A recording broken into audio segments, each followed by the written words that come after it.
Hello and welcome. I'm Brian Caplen, editor of The Banker. I'm here with Gottfried Leibbrandt, Chief Executive of Swift, and we're previewing Sibos, which is in Sydney this year.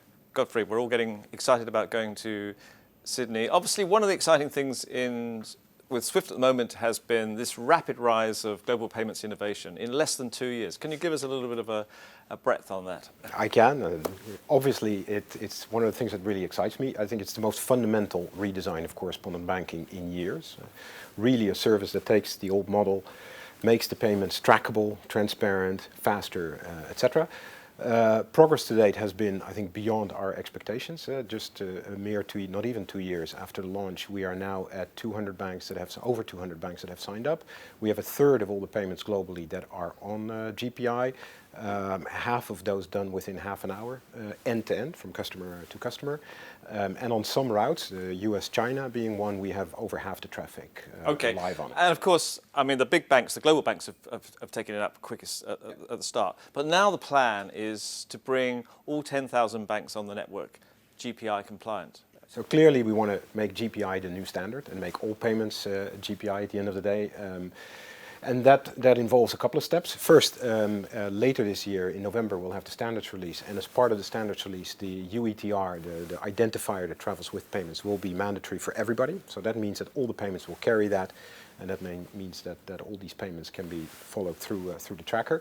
And then towards the end of 2020, we'll make mandatory for all the banks to be fully on GPI, which means that they can also confirm that the final customer has been credited for the amount and can provide the full information set. That's a high hurdle. I mean, we've come a long way, but to make it universal will be a significant effort for the community. And I think this will be an ongoing process because a lot of that will require banks themselves to change things, look at their systems, to generate the information. Right, that's what I was going to ask you about because, I mean, you know, there are sort of the headline benefits, which is obviously, as you mentioned, the end-to-end transfers and the tracking and the speed. But what about other benefits like making the back office of a bank more efficient and adding on layers of payments service?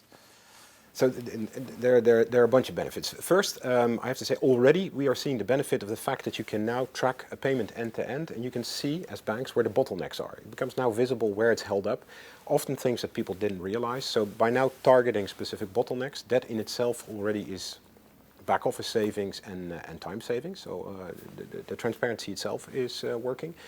Then we're looking at a number of services to further decrease back office costs of failed payments, investigations, etc. Clearly, as it goes faster, as you know where it is, that improves.